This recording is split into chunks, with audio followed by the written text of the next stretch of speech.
All right. Well, before this is kind of like a pre-show, right? Yeah, So yeah. guys, that are going to be start coming in, they'll start chatting or whatever. But um, I guess like we'll get into like, why did you start making Ashes of Creation content recently? So basically, I used to be a content creator for New World, Okay. uh, like about 2.5 years ago, like a few months after the release. That's when I started. But the reason why I started it back then is because I've done and achieved everything in New World, but I kind of still liked the game. So I was Okay. like, what else can I do? Like, how can I entertain myself? And I was like, well, maybe I should start making videos. And I was doing that for a couple of months, and um, the thing is, it was too late to start because if I wanted to, do that properly, I was supposed to start like earlier, like before the release, during beta, Hmm. or then because that's when the hype was. But anyway, I managed to get like 3.5K subs or something. Um, it was fun, but then I had to stop it for the obvious reasons, Right. IRL. Yeah, Gotcha. because there were like a bit more important things to worry about at that moment of time. Right. So yeah, and now I found out about Ashes of Creation. It was shortly after the first alpha, and I was like, ah, damn it! I wish I didn't miss it. And I started following it, and then I'm like, well, it looks like a game that will that will ruin my life. No, that will, uh, uh, you know, At least we hope, uh, right? yeah, of course, of course. That I It looks like a game where I can possibly spend, a couple of years of my life. So I started following it, and I was like, then maybe I should start making videos as well about it Hmm. because, like, why not? I like the game. I enjoy the game. There's still gonna be alpha. There's gonna be, a lot of time for making content, and why not? That's something I like because, like, IRL, I'm pretty, introverted, and I really choose people that I communicate with very carefully. Right. But I don't mind interacting with people, through the screen.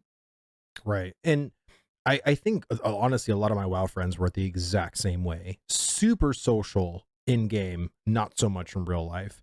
And I Yep. would have not have known because it's like, well, dude, you're so like talkative in Discord, or even back then when it was Ventrilo, and we talk about anime, talk about movies, talk about all this stuff, and just like a really good back and forth. And then because I've actually met a lot of the people that I used to raid with in World of Warcraft. I traveled like the 27 states here in the US, and so like anytime I went to a state where a guildie was from, I would try my best to like meet up with them.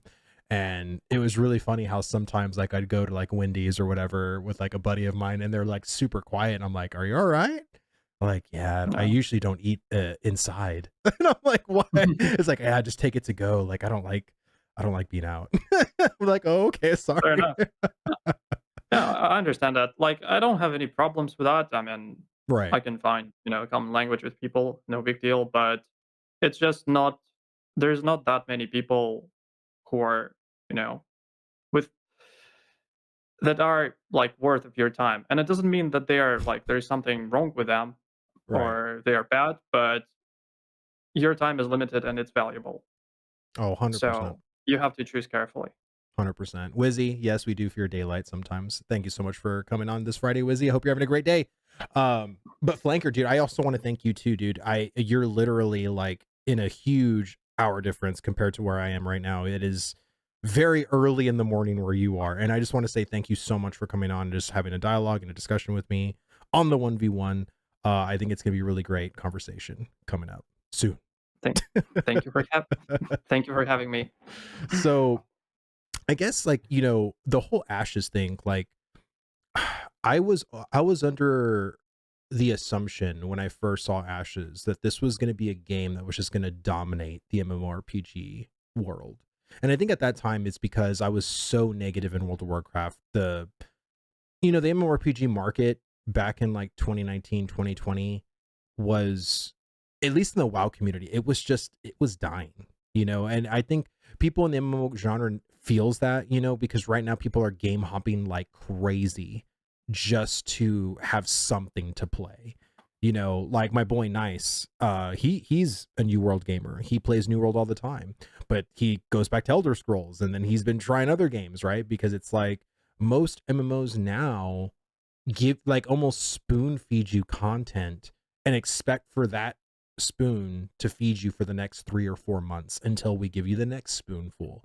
And it feels so like starvation mode. Like we're literally, you know, fasting to the next patch. You know what I mean? That, It's so bad, you know. So I don't know how you feel like coming from New World or other MMOs you've played. Like, how do you feel like the cadence of patches when it comes to MMOs have been?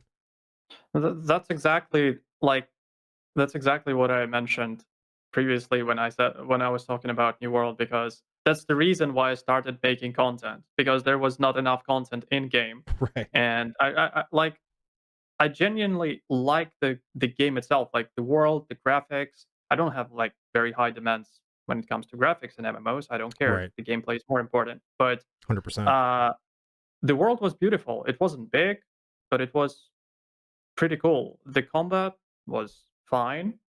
At least I liked it. Yeah, there were, a lot of bugs, a lot of metas and broken stuff, but the idea of the concept, the whole concept of it, um, was pretty good. And I was like, I want to stick to this game for a while, for a little longer. So I'll give it a chance, even though I knew it was Yeah. kind of hopeless to do. Somewhere deep inside my soul, I understood that it's dying, and what is, you know, Well, it's inevitable. yeah, Wisp Noir just said MMO gamers are jaded and ADHD now, but that's the current market's fault. And I kind of agree. I think by the spoon feeding of trickled content and patch cadences, how long they usually are, how little they usually have in them, is why people aren't committed. Because back in the day, you know, I would say from like 2010 to like 2016, many people were like shackled to one MMO and totally fine with it. Whether it was like World of Warcraft, whether it was Guild Wars 2, whether it was ESO, whether it was BDO, like there was just something in that time and age of like patches being fuller, you know, people being happier, like, you know, maybe the min-maxing wasn't as crazy or the guides, like people were being more community based. Like, I don't know what it is. I think now, you know, maybe YouTube has become so sophisticated with like YouTubers and guides and like websites creating like all these, you know, oh, do this, you know, broken build and blah blah blah, right? So there's not much to figure out anymore with these games that have been out for literally decades now. Like we're in 2024. World of Warcraft is like 20, literally 20 years old. Like it's insane, you know. So I feel like there's just a lot of MMOs right now that are deciding, it's almost like a retail job or any job. You're trying to figure out what is the minimum amount of work that I can do that's still passable that I won't get fired. And that's kind of like how I feel a lot of these AAA studios are being. It's like, well, in a patch, what's the littlest that we can do to get away with it and still call it a patch? Like that's what I feel like is happening behind closed doors. We can fix some bugs and call it new content, Oh god, Diablo 4. Oh god, dude. Like seriously, oh my god. Like it's like, yeah, let's just hot fix, you know, you know, a patch and then label it as a patch and then just fix a whole bunch of crap that's wrong with it and then say, "Okay, we're good. You guys are good now for the next 4 months, right?" Until we can think the next thing. Like, oh Yeah, god. and the next level of that will be breaking something intentionally, then fixing it, and then saying that this is new content. Dude. Big Yeah. brain. Yeah, I know, right? Oh my god. Hidden Dagger in, dude. Thank you so much for the raid, dude. Thank you, thank you, thank you. But yeah, like it's kind of nuts, man. Like, You know, or go ahead. the interesting thing. Yeah, sorry to interrupt. It's okay. The interesting thing is, like, at some point in past, I kind of always thought that the more options you have, like if you have to make a choice, the more options you have, the better it is. There's a higher chance that you will choose something that meets your requirements, or just you will find something that you want and that you're looking for. The thing is, surprisingly, it works quite the opposite. Because back in 2006, let's say, Hmm. what were like the main MMOs?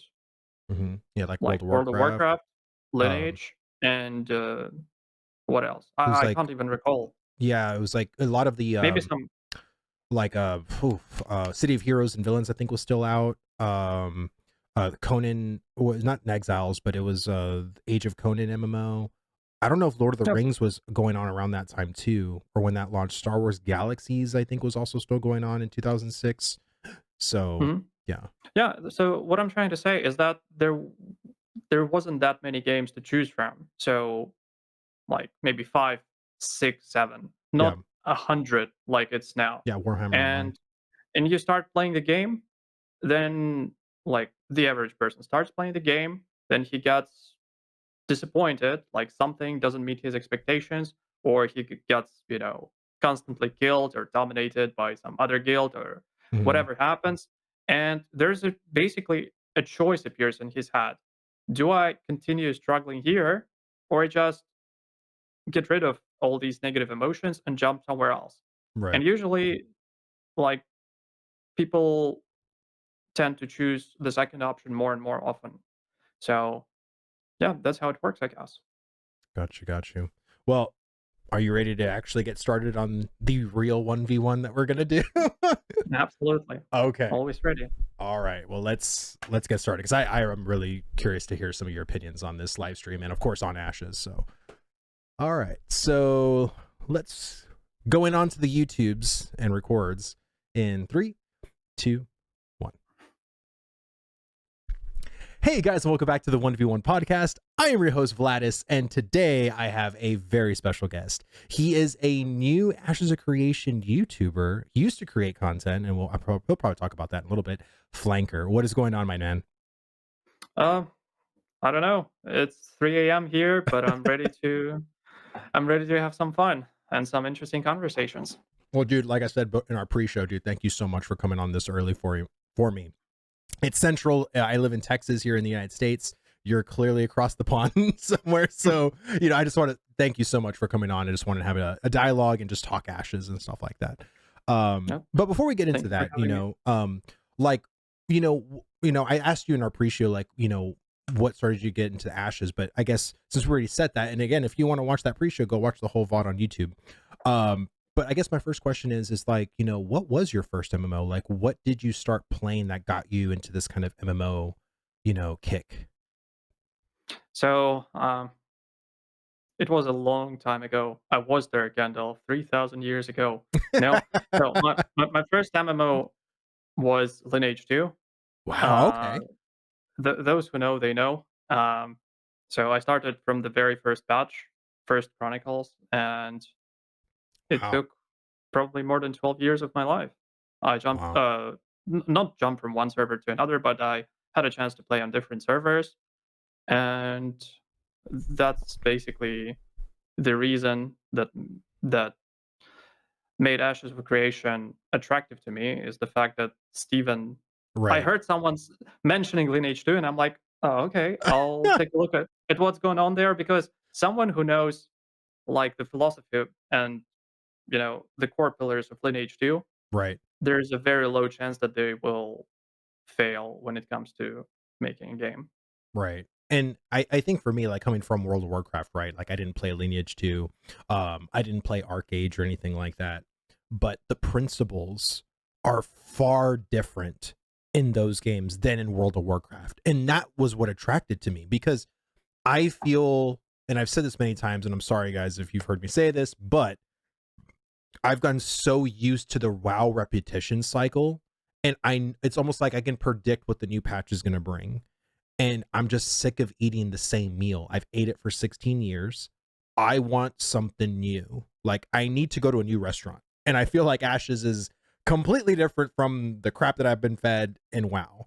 And I think that's like the main attraction to me is that the philosophies are just vastly different because you have a theme park MMO and now you have a Sam Park MMO where it's like the mixture of both sandbox and theme park elements, but also like risk versus reward. your contributions to like what you do on your singular character matters in the overall server, how every server is literally going to be different from any other server and what their progression is like.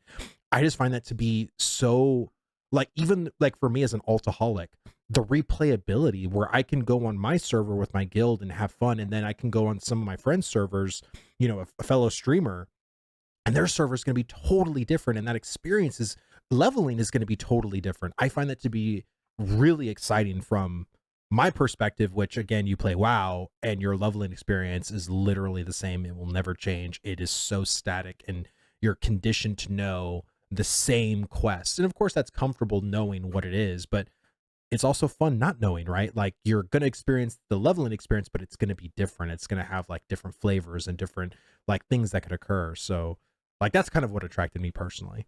Absolutely. It's always nice to try something new, unless it's drugs, you know?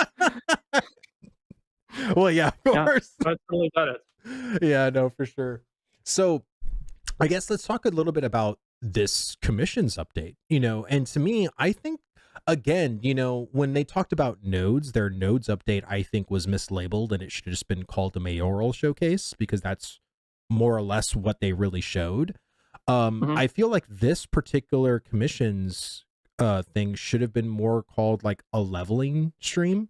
I don't know if that would have been a disingenuous label, but I feel like commissions and everything they were kind of talking about was more about the leveling process, and not just leveling your character, but leveling the node. I think it would kind of been like a, like almost like a double entendre, right? Like, you know, you're talking about multiple things when you say leveling.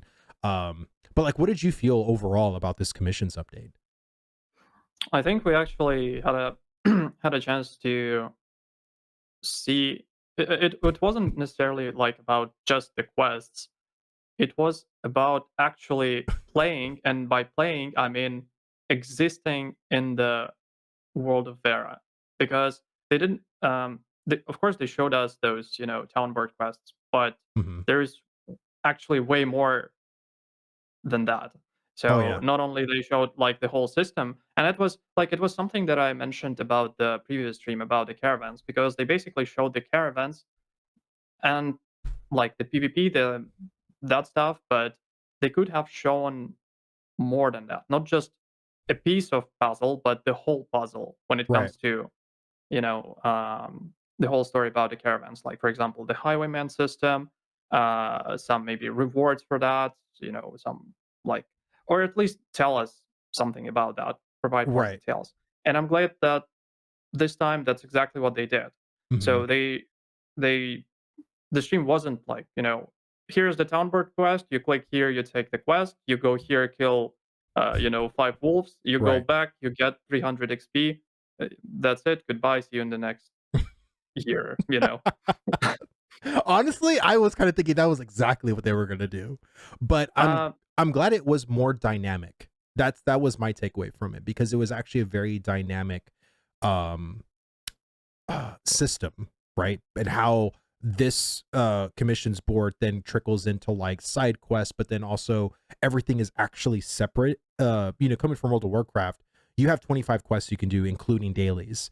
So after that, you're capped. You can't accept anything more. I really love Ash's approach and being like, yeah, you can accept 20 commissions per day, but that's separate. That's a separate thing. Like, you can also keep like story arc quests, and you can also keep like side quests, and all of those are all separate. So you can keep probably over like 50 something quests like in total, right? Of all your different kinds of quests.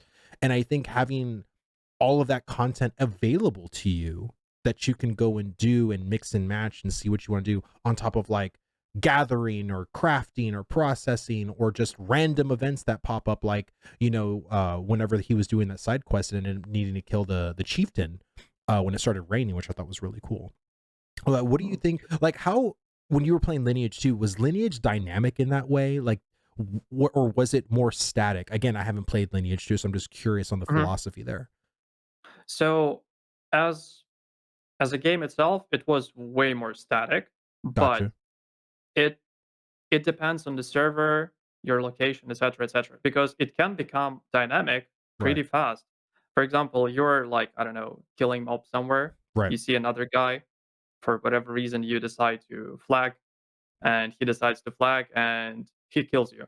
You're Right. like, oh you asshole. You bring your friend, and now there's two of you. You Right. kill him and write something funny in chat, like Right. what we write.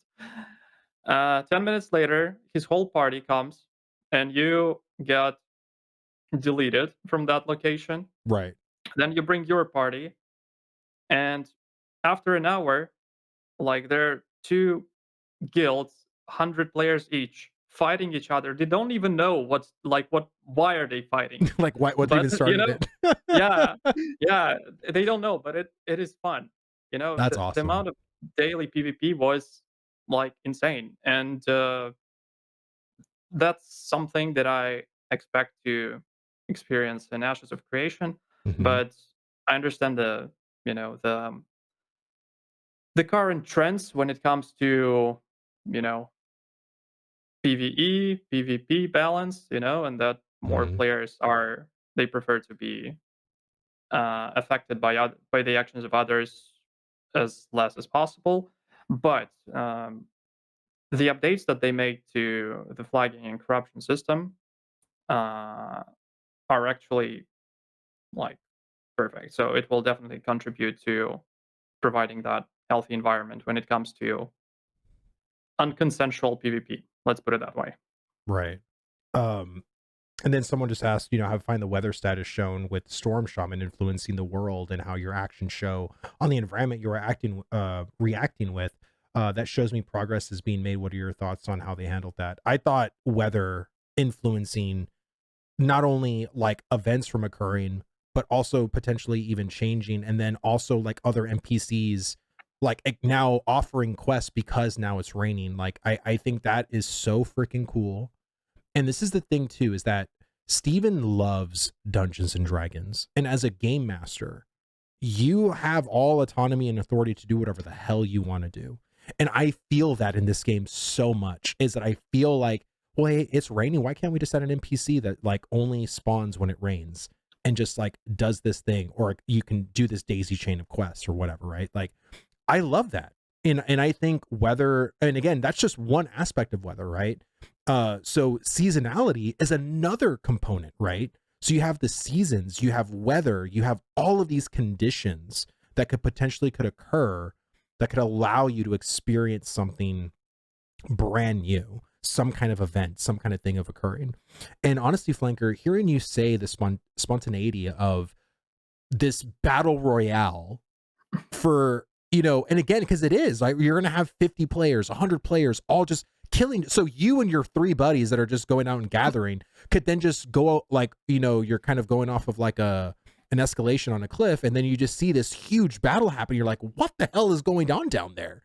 Like, and I'm sure as a player in Lineage, if you were to see something like that, was really freaking cool, because it was out in the open world and you were to be able to see something like that. And you can either be a spectator or you can be like, hey, you want to go try to fuck people up down there? Sure. Let's Yeah, go do it.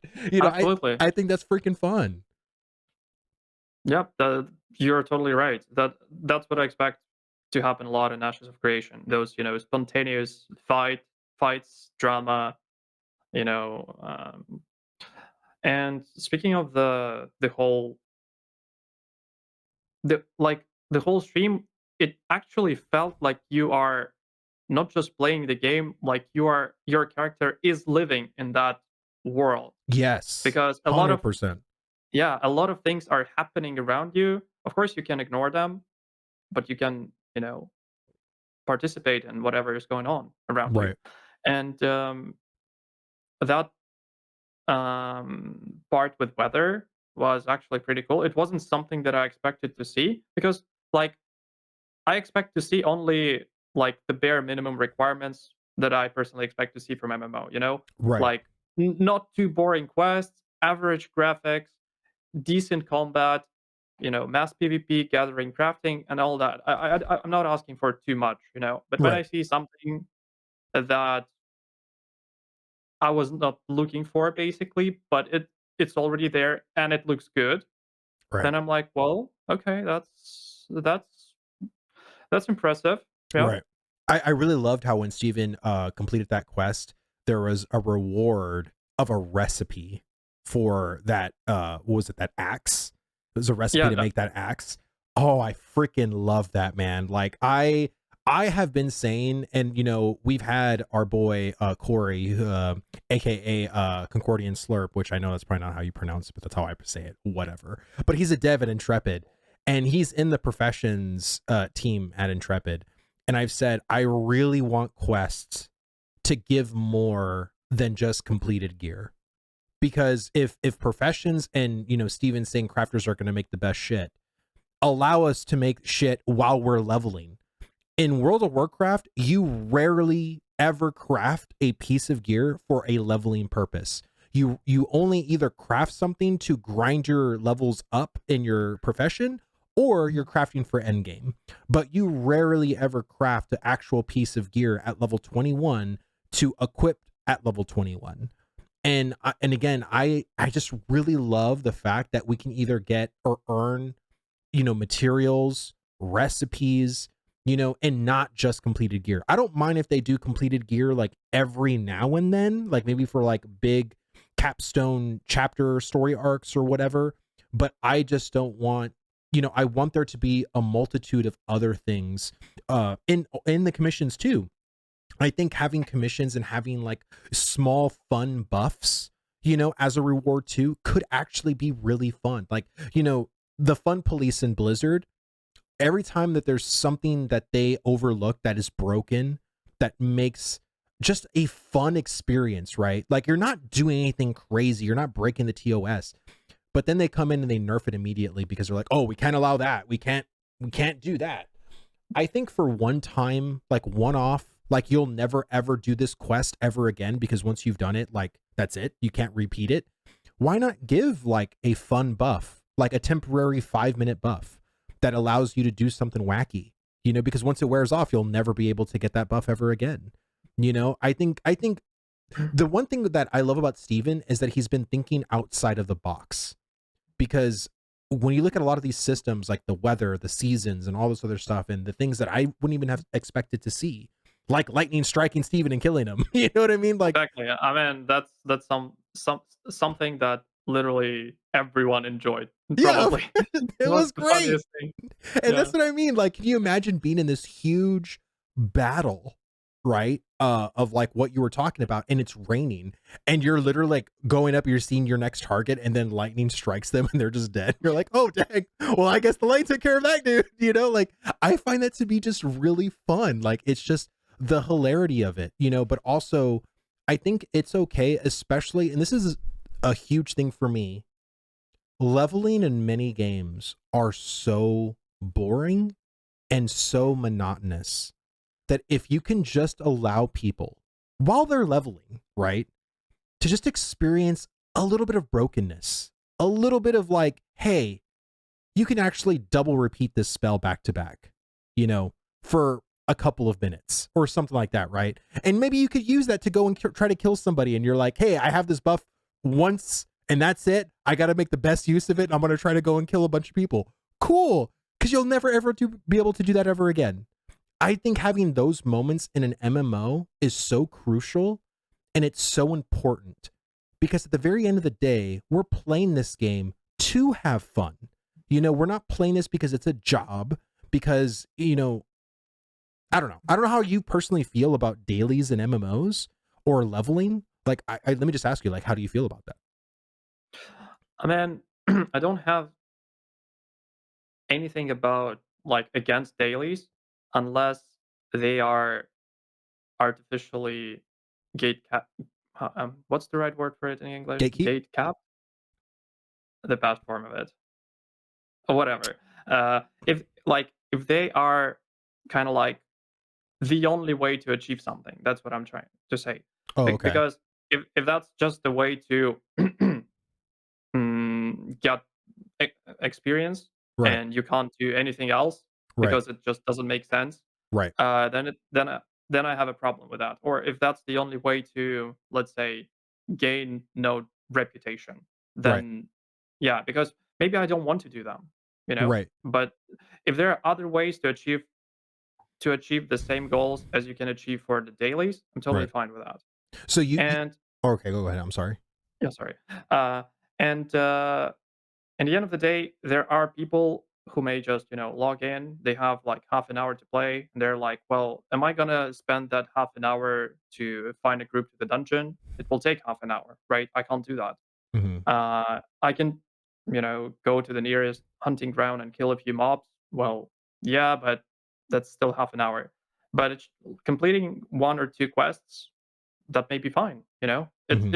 It's already something. You have, uh, I guess, there's like different types of content when it comes to time required to complete it. So that quest can be like 5-10 minutes, but completing, some dungeon or killing the world boss, that may be a couple of hours. Right. So if you don't have a couple of hours, then probably you won't go. But if you are limited on time, you can, focus something like that. So should be fine, Right. I I guess. so I guess like for you being multifaceted in a leveling experience, meaning there isn't one way to level, like is what you would want. Like, because in World of Warcraft, like you basically have to do quests. If you don't do quests, you're gonna have a bad time leveling because that is the primary way for you to get experience. So like, so you're basically what you're asking is, I want there to be a like multiple different ways for me to experience leveling. Like if I don't It's want to not do story arcs, I can do this or something. it's not necessarily what I want, Okay. because uh, it's what will be good for the game. Because people play games for various reasons, and everyone enjoys doing different things. And it's better to offer them some options. And what you said about World of Warcraft, it's the same thing in Lineage, but it's not quests. It's just pure grinding for hours, hours, hours, and hours. Yeah. Oh God. And that's the thing too, when Steven, there's certain snippets of Steven from back in the day saying that Ashes of Creation isn't going to be a grindy game. I find that so hard to believe now. Like because again, their leveling process and how that is like going from level 1 to level 50, he said was going to take anywhere from, from 4 to 6 hours of gameplay a day to about a month and a half to go Yep. from 1 to 50. Yep. That is insane in today's MMO climate, because in New World, you can go from 1 to max in a single day. Lost Ark, you can go from 1 to max in a single day. In every pretty much MMO I can think of, you can go from 1 to max level usually in a single day, if not just a couple of days. So, like, how are you okay? Are you okay with a longer leveling process that might end up being maybe just as grindy as Lineage 2? Maybe not, because there's going to be other facets, right? There's going to be like dungeons, there's going to be commissions, there's going to be like professions, like even like picking up stuff on the ground earns you experience, right? So, like, how do you feel about that? I mean, it's not that bad for me, I guess, because that's gonna be what, maybe 2 weeks for me. Let's be honest, but maybe 3 weeks. I don't know. But once again, when you asked about how I feel like about commissions and dailies, the Mm-hmm. thing is, there are a lot of things that you can do to grind XP, but Mm-hmm. there will still be one that is more effective than the others. Right. You know, Yeah. so probably that's what personally I will be doing I think because I'm that kind of a player. you think, oh, so what if Intrepid like just standardizes it, like meaning like let's say commissions are the best way because they offer you the highest amount of experience like per hour, but what if they just average it out from every other system, right, and say, well, you can do, now we've kind of fixed the numerical values to where everything is as effective, like Equal? they're, yeah, equal, like there isn't, like they're all as equal, like they will all get you there in the same amount of time. Like do you feel like as a grinder, as someone who really wants to level like as fast as possible, do you feel like that would be a good thing or that would be bad? It won't change anything for me because if Okay. all options are equal, I will just do the same thing or choose something that I like better. That's it. No big deal for me. It's like when it comes to me choosing a strategy, I mostly make decisions based on, rationality and calculations because numbers never lie, you know. Yeah. And that's what I enjoy doing in games, making rational decisions Right. personally, and optimize strategies Okay. and that kind of stuff.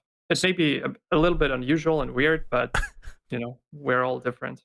So in Lineage 2, like how long was like the average level from going from level 1 to max level?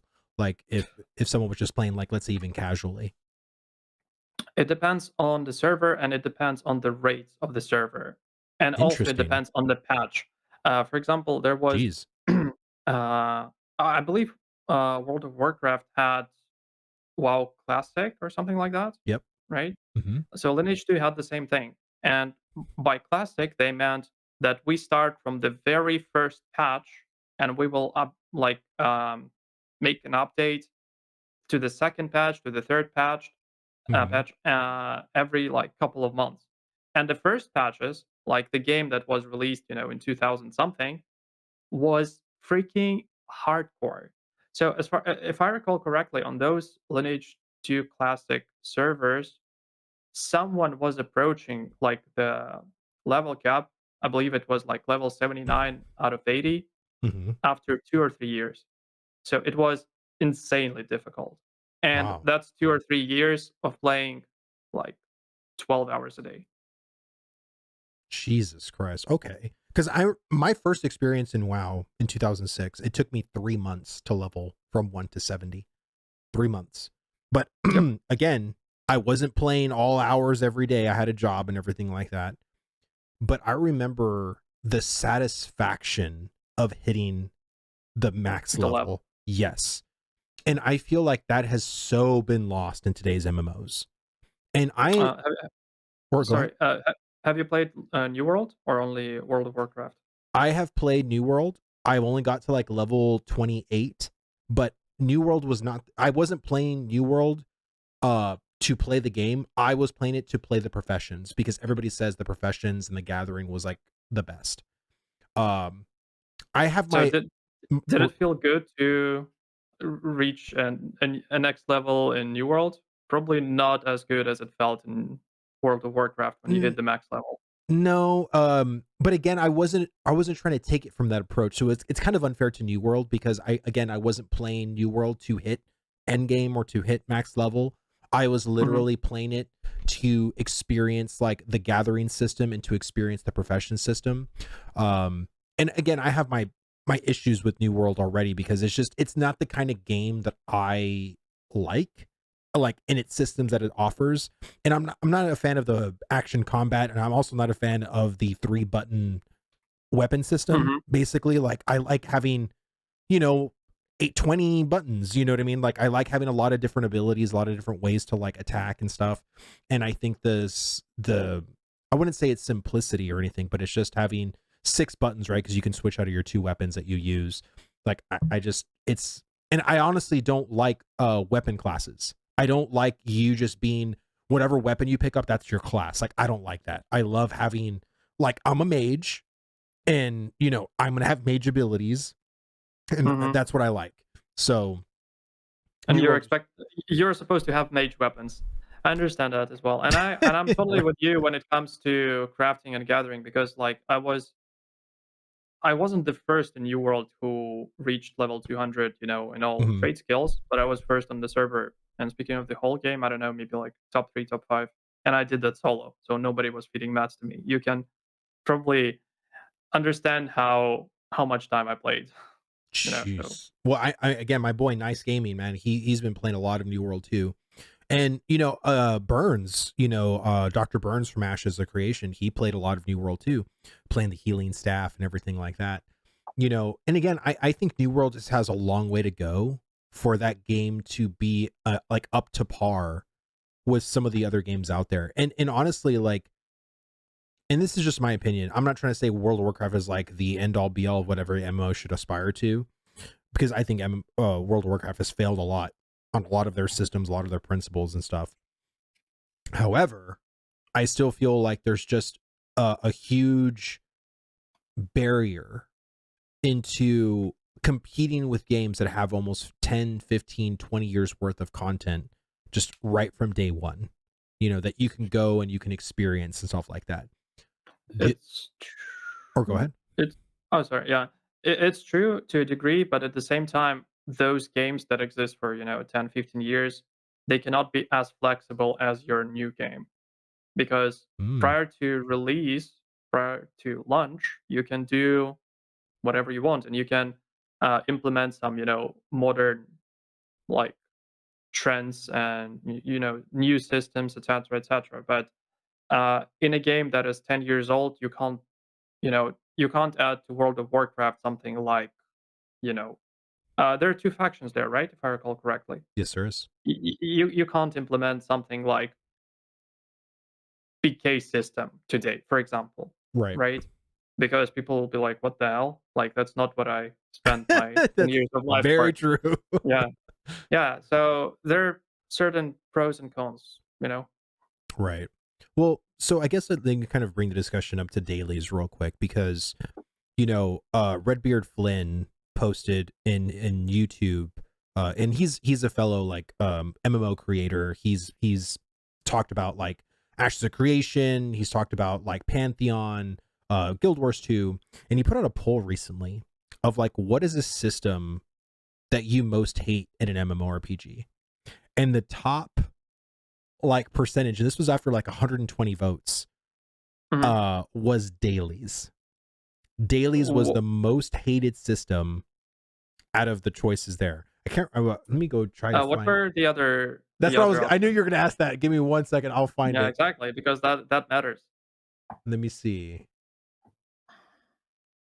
So while I'm trying to find this, like what do you feel, how do you feel about dailies in general, like in MMORPGs?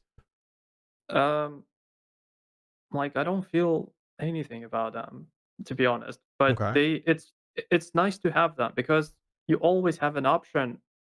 I'm telling you, like, a big secret, guys. There's always an option not to touch them. Back in 2020. So if you don't like them, don't touch them, you know? Right. All right. Oh, so now it's at 444 votes. So Better sampling. yep. So the choices are inventory management, dailies, lag, food/drink, or something else. Oh, man. And dailies was the Uh, can be and dailies slash login rewards, etc. how many percent did it get? 52. The second one was inventory management, and then third was lag, and then 5% is food and drink, and then 7% was something else. Hmm, interesting. Well, yeah, I guess people don't like dailies for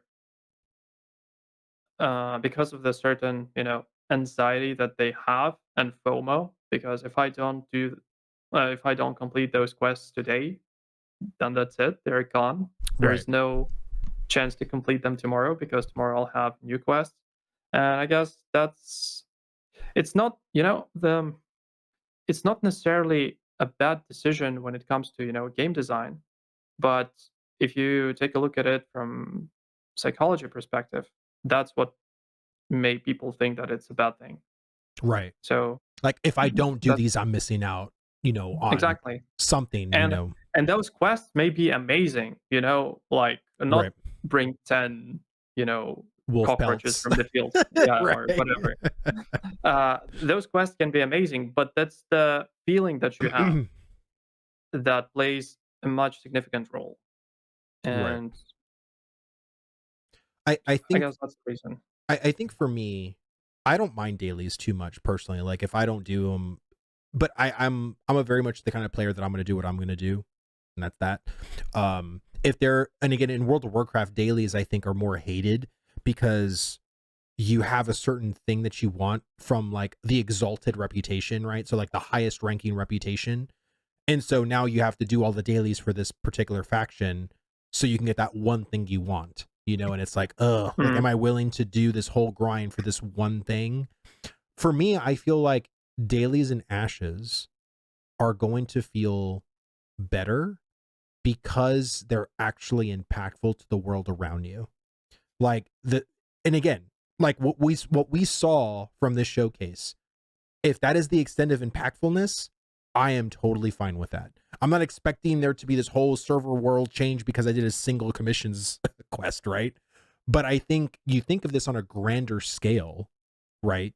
Of like 1,000 people that belong and are citizens of a node, all doing these 20 commissions a day, and then radical changes occurring, shifting, leveling of the node, going from tier 2 to tier 3, going to tier 4, all of these other systems coming online that are now complementing to the commission sports system, because of course as the nodes advance there's more systems that become online in the node system. So I think doing these dailies, and also I feel like what you were saying earlier about it being multifaceted, right? I think there's going to be multiple ways for you to earn node XP or node experience other than just completing these commissions. I think also like killing dungeon bosses in that area could also provide node experience. Completing certain story arcs from that node are going to provide node experience. I think gathering and killing certain mobs will also provide node experience. So for me, the reason why dailies always felt very lackluster is because they were so repeatable, they were so boring, and they didn't really do anything other than just increase my reputation bar. In Ashes, they are so much more. And I think that's what I think dailies are going to be very transformative in this game. Another important thing that I forgot to mention is exactly what we were talking about previously when we spoke about, short attention span, ADHD, and, that kind of stuff. Right. So what we saw on the stream would be like a paradise for a person with ADHD. Oh, Right. no, wait. Hey, I'm sorry. That's not what I meant. I meant, okay, hang on, let me translate it in my head first. Yeah, okay. So what I'm trying to say is it's important when you're playing the game, you don't have those, time frames of like 5, 10, 15 minutes when Right. absolutely nothing is happening. And Right. what we saw on the stream, a lot of things were happening. 100%. And, random quests, dailies, mob fights, uh, some thunder, and that like a lot of events happening per a period of time, and that's a good thing because that's not something that you will quickly get bored of. And another thing that I noticed is that killing mobs were not actually that easy. Like Steven was what, level 15, and he was fighting level 8 mobs or something like that, like 8 9, Mhm. and I can't say it was really easy for him. I mean, of course, I saw that people in comments were trolling him for not having any bit. How do you call that? Bins, right? I The key bins, key Yeah, binds, key bins, keybinds. whatever. Key binds. Yeah, I- okay. But still, it doesn't look like it's going to be that easy to well, kill mobs. there was a person who asked, what happens to dailies in Ashes when your node is node locked? Will people still do dailies? Maybe not, and I think that's fine. Like, again, the reason why I love Ashes is the amount of content that basically derives from every single system. I think there's sometimes too much that I think for a player to, if I was, you know, trying to create a video as like what a person can do in my server on this node alone, it could potentially be a 25-minute video of all the different things that you could potentially do. And I think that's a lot because if you come from another game, right, it's super easy. If you're in this zone and you're level 12, just do those zones or do those quests in that zone. Like, that's the answer. Like, it's literally a YouTube short at that point. Like, hey, these are all the POIs in this one little area to hit level 13. Like, boom, you're done. It's so much more than that in Ashes. And I think that in itself is really, really great. There's been a conversation going on because of Last Epoch recently. I don't know if you're into ARPGs at all, but there's been a whole conversation that I've been looking at with different YouTubers talking about Diablo 4, talk about Last Epoch, and talk about Path of Exile. And people are talking about how Diablo 4 is like the most basic ARPG, for like dads with like, 7 kids, 3 jobs, 4 wives. They only have an hour to play. It's the perfect ARPG for them to play because they only have an hour. And then Path of Exile is like for the freaking neckbeards that have 18 hours a day that want to freaking test and grind and just play all day, every day. And again, that's not your average person, right? Because there's just so much to Path of Exile. There's so many systems, there's so much content to kind of get through. It can be very overwhelming. And then you have Last Epoch, that is kind of like the just right approach. It's not too much, it's not too little. It is the right blended approach. I said all that to say this: Ashes of Creation is probably going to be the Path of Exile. Ashes of Creation is going to be one of those games where you kind of have to break it down to a new person of like what to do potentially, because the amount of content that they're going to be able to unlock, not just because they unlocked it, because other people in the server unlocked it for them, is going to be a lot to like, oh my God, this is crazy. The great thing is that they can just do what they're comfortable with, get used to that, and then start branching out into the other things that they may have not have experienced. Yeah, I totally agree with that. Uh, it's good to have a lot of options, but at the same time, it may be a little bit, overwhelming, especially for a new player. Like, Right. imagine trying playing, I don't know, World of Warcraft, like from absolutely zero. Oh It's yeah. gonna be difficult. The same thing applies to Lineage. Same thing applies to, I don't know, whatever game, like League of Right. Legends. That's probably complicated. I never Right. played it, but yeah. And but yeah, uh, Well, yeah, having some sort of like walkthrough process, having a lot of content creators, having wiki can be definitely helpful when I it just comes to I that. just want to say this. Q just rated us on Twitch, dude. Hey, Q, thank you so much for the raid, bro. Thank you, thank you, thank you. And welcome everybody that came from Q stream. We're over here just talking about leveling, commissions, dailies, you name it, just talking about Ashes in general.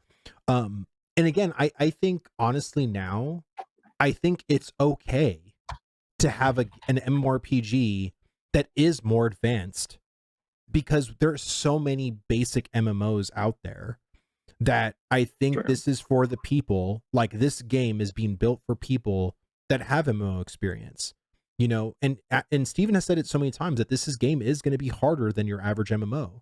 So you have MMOs that are very training wheels. This is not a training wheels MMO, you know? It's actually, yeah. Sorry for interrupting. No, go ahead. It's an important thing to also keep in mind.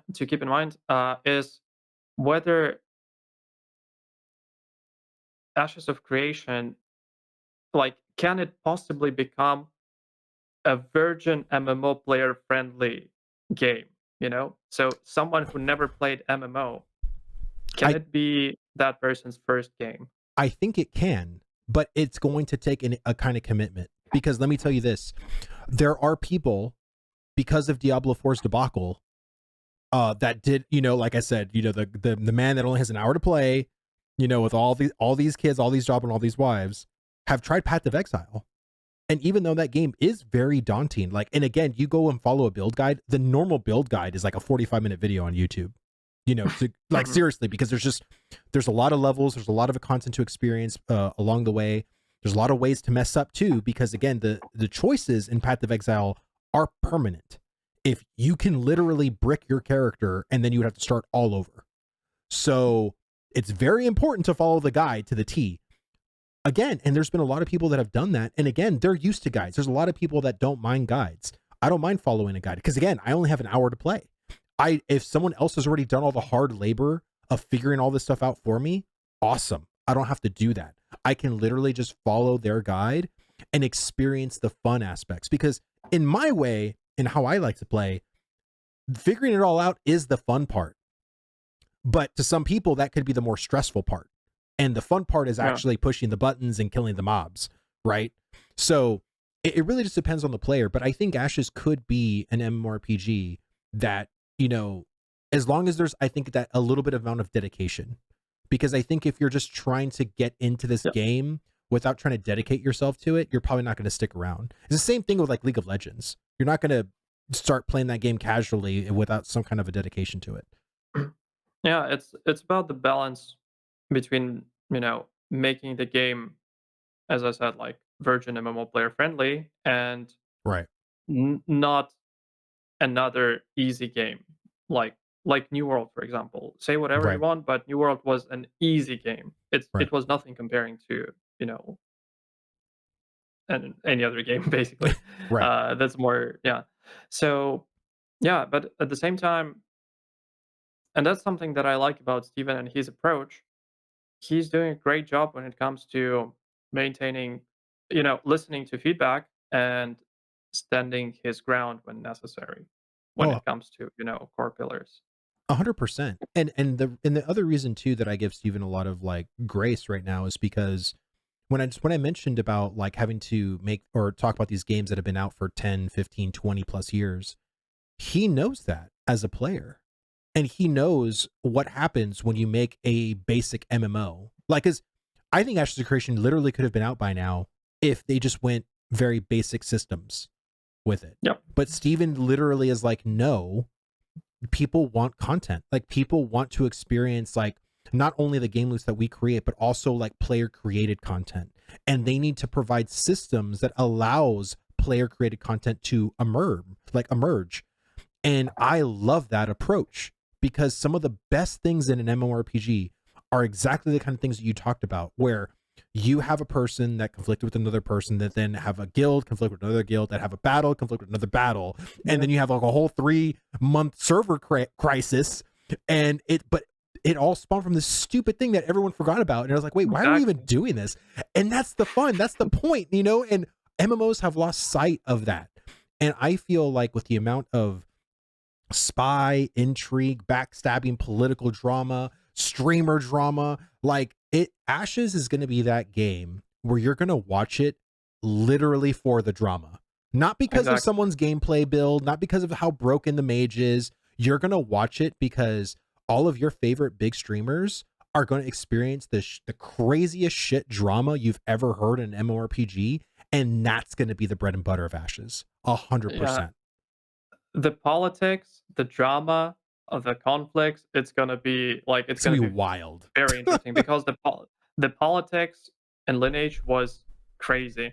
And wait, uh, that those kind of, that kind those kind of situations, they always lead to conflict, and conflict leads to decisions that are based on emotions.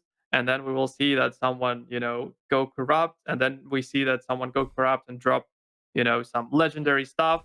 Hmm. And that's like those moments are memorable. And Right. if you just remember, like, go back in time and try to remember the things that you remember from all those, 10 years of playing World of Warcraft, for example. Right. There will be a number of things. Not all of them are positive, Right. but now when you remember them, you're like, well, that still was, funny, even though it wasn't necessarily positive. Because if you drop some, an item that you spent a month of your time to grind and to buy it, Hmm. and you just dropped it because you went corrupt and got killed, at that moment, you're like, you might have a mental breakdown. But after like a month, a week, or a year, you'll be like, can you fucking imagine how stupid I was? I killed that person. Like, I'm an idiot, you know? Yeah. And that will be a memory, even though it doesn't necessarily feel good now to lose that item, but later you'll have fun of it and it's gonna be fun. So yeah. And one more thing that I liked about, I don't know whether that's something that Steven said himself or it was just, you know, indirect quote of his words, but I like the fact that they are not trying to make another WoW killer, you know? Yes. Thank They're not trying God. to compete on someone else's field. They're Right. making their own field. And they like when you take that approach, there are no standards. There are no, you're not limited by anything, only Right. by your imagination and, technical and financial capabilities. And and that's also risky. So when Steven Yes. talks about risk versus reward, he actually means it, and he's not hiding from that risk, you know? I mean, he's playing Risk versus Road in real life because again, Yeah, exactly. making an MMORPG in this day and age is ungodly expensive, and It's he's risking it for the biscuit on a game that has not been tried and true. Because people can say Arcade and Lineage and all this other stuff, but that was back in the day. Like we live Yep. in a whole different day and age now. Is this game going to be accepted among like the titans of the MMO genre? Right? Like you think of like Final Fantasy 14, World of Warcraft, BDO, ESO, all these different games that are out. Like, can Ashes stand among them? And honestly, I think it can. And the reason why I think it can is because it's player first, like at the end of the day. And again, as much as New World doesn't appeal to me, I feel like there is going to be a lot of people where Ashes isn't going to appeal to them. I think that's fine. I think overall, though, the market, and again, and I've said this many times, I think there will be other countries that are going to accept Ashes more um graciously than probably the United States. And I'm fine with that. I don't, like I said, I've always said this. I don't care if there's 20,000 people in the United States playing Ashes of Creation. If there's a 5 million people playing worldwide, I don't care. Because again, right now, I think there's Makes like sense. 20,000 people playing New World right now worldwide. So Yeah. who Yeah, it's not a cares? million as it used to be. Yeah, no, not anywhere close. But again, it's because Yeah, New World dropped the ball. Like, I mean, they decided to release their game being unfinished, and even though they waited a year, because I remember they were going to release it and they delayed it a year, it was still unfinished even after that year delay. mhm. So, but again, it wasn't. I don't blame AGS in the sense of like the lead game designer and stuff like that, because this was above his pay grade. This came from on high, that our investors are asking for their money back. You have to release this game now. Like, that's really what happened. Like it, and again, I think if you're even someone in the know as a gamer, like, you would understand that it wasn't AGS trying to be like cynical and be like, oh, we're gonna release an unfinished game. I think they wanted to finish it, but again, there was so many problems using Lumberyard. I think that screwed them immensely. Was them trying to make Lumberyard their primary engine? I think just royally messed up that entire process of the game. Yeah, it's interesting how would it all go if the game was actually ready, but I guess we'll never know. But the most important, like, what we should hope for is that Ashes of Creation is not gonna be the same, it's gonna be different, and at this point, like, I'm carefully optimistic, and I'm very skeptical by nature, but, uh, I don't have reasons to worry, to be honest, at this point. It seems to be fine. They're moving in the right direction. We can Mm-hmm. see progress on a monthly basis. Their studio is growing. Very true. So I'm like, we even have the Alpha 2 announced, and it's not years away. It's a few months away. Mm-hmm. So I'm like, well, we'll So, find out soon enough. so because you came from Lineage 2, like, knowing all of the different interconnected systems in Ashes of Creation, is there any concerns that you have, like either on a certain philosophy of the game, a certain system of the game, maybe a certain system that maybe has been showcased that you're like, is there just any kind of concerns that you have on the game so far? Quite the opposite, because Okay. they take several systems from Lineage 2, Mm-hmm. and they are actually trying to make it better. And I see the logic behind those amends, and it Okay. makes perfect sense. Because I just posted a video yesterday about that, about Okay. the corruption and flagging system. That's one of the things that because Lineage had the same flagging system and corruption system, uh, but it was not perfect. Okay. And the thing is, for example, in Ashes of Creation, um, the death penalties, if like if you're dying while being corrupt, the death penalties are way more serious comparing to Lineage. You suffer more, more severe consequences, and there's a bounty system. There is skill and stat dampening, and a lot like multiple changes, and they all you know play like each piece of sorry, I'm a bit clumsy when it comes to talking in English, No, it's okay. but I appreciate it. each yeah, that every single small update, there is a reason for it to be, and there is a goal behind it. So, for example, Mhm. at first, when I found out that there is like that, skill dampening if you kill multiple peoples, I was like, "What the hell? Like, why is it there?" And then I realized the reason. The reason behind that is, in this case, other players will not be able to have an alt specifically for killing another character for killing players, because after a certain number of kills, your PK character becomes ineffective.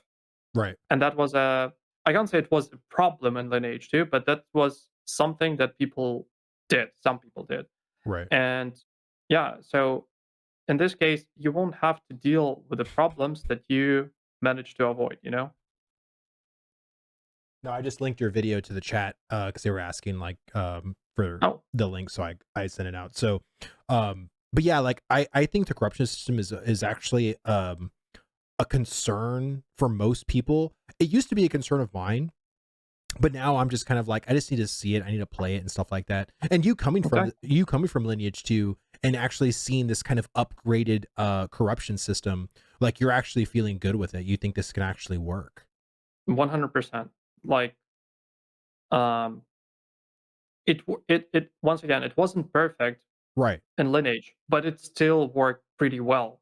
It Right. could it be better? Sure, everything can be better, Right. but it was still pretty fine. It was really rare. Like those cases when you meet someone griefing you are rare. That's what, like 1% of your playtime. Would you actually like worry about 1% that may be very negative, for example, Right. of that 1% playtime that was very negative, comparing to 99% of your gaming time that was actually, Positive. fun. Yeah. Yeah, it just doesn't make sense. It's I pure negativity bias, because people just don't like even the smallest bit of those negative emotions. They don't like that feeling of helplessness, and the feeling that someone takes I advantage over them. I think it's more like you talked about player psychology earlier. I really think that's exactly what that is because you've seen the whole like I'm sure you've seen the experiment right where a person's like I love you, I love you, I love you, I love you, I love you, I hate you, I love you, I love you, I love you, I love you, but then they remember that I hate you more than the 9 I love yous they said. And Exactly. and so I feel like that's kind of like the gamer mindset, and especially now. We live in a day and age where people get triggered for seeing a tweet on Twitter or X is what it's called now. It's like I think the emotionality of certain gamers are just either at an all-time high or maybe it's just I don't know. Like for me, like I don't really get triggered too easily, right? For me, I think because you I'm sure griefing in Lineage 2, I don't know how predominant that was on servers, but that's the biggest concern that I think Ashes people have that haven't played Lineage 2 or Arcade, right? That never got to Mhm. experience like what a corruption system does on a live server. Like, are there people just constantly going after newbies and killing them over and over and over? Because you have people saying that same line on the forums or, on Exactly. the live streams. Exactly. There's a lot of that, and many people do not really understand where is the line between competition and griefing. Because, for example, if there is a location and a player is farming there or gathering there, right? Right. You come there because you also want to do that, and he kills you. Is that griefing? No. Well, no, because it's competing. That person has a goal of protecting that spot. Right. But there will be people who would say like, "Oh, he affected my gameplay in a negative way. I felt bad." Well, what do you want? Yeah. Therapy? I mean, are you 5 year old or something? Like, and I'm not trying to say that in a bad way, No, because like right. we are all people, we all have emotions. Right. Well, mostly, Yeah. but like if that is something that triggers you, like that small thing in game, in a video game triggers you, I think you should actually do something about it. Like change your mindset somehow. It's not that big of a deal. Yeah.